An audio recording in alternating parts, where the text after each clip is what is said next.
ఎలా ఉంటారన్న వెరికల అంటే మా ఊరిలో వచ్చేళ్ళు చిందులు చిందులు చేసుకుని ఎరుగు దొరికిగా వస్తారు ఎరుగు వాళ్ళు నువ్వు నాణ్యంగా వస్తున్నావు కాబట్టి అనుమానంతో అడుగుతున్నావు తల్లి వెరికల అంటే కాదు కూడా కలిసి చుట్టుకొని చింపు చింపు జుట్టు వేసుకొని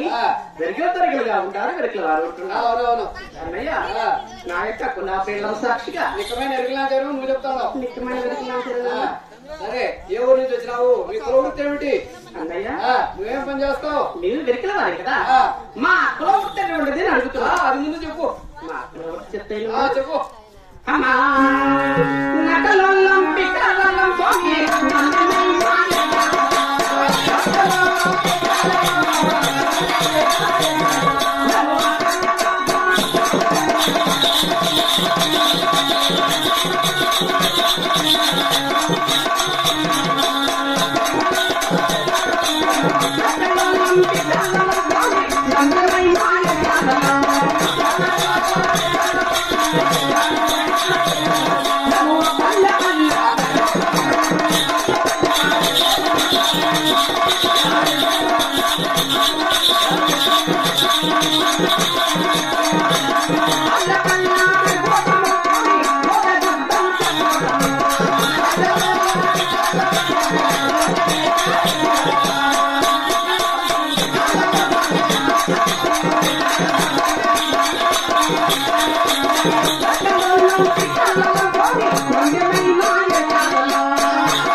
పట్టం తిరుగుచు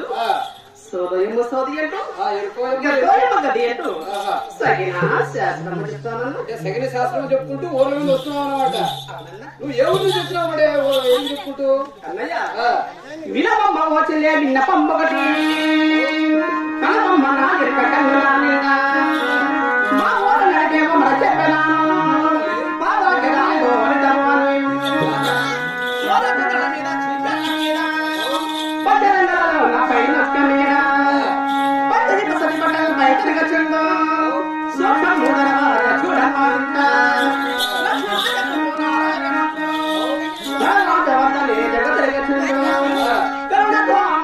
కావాలి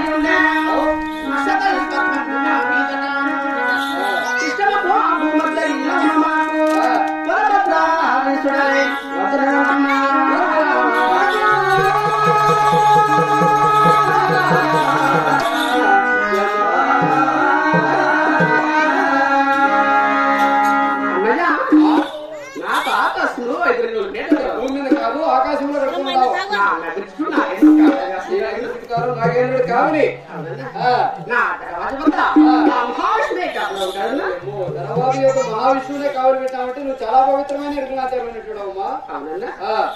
నీ ఎరుకు మాతృడు భూలోకానికి వచ్చావు కదా నీ ఎరుకు గొప్పతనమైనటువంటిదో ఇక్కడ ఉన్న భక్తులందరికీ తెలియాలి కదా నీ ఎరుకు గొప్పతనము అంటే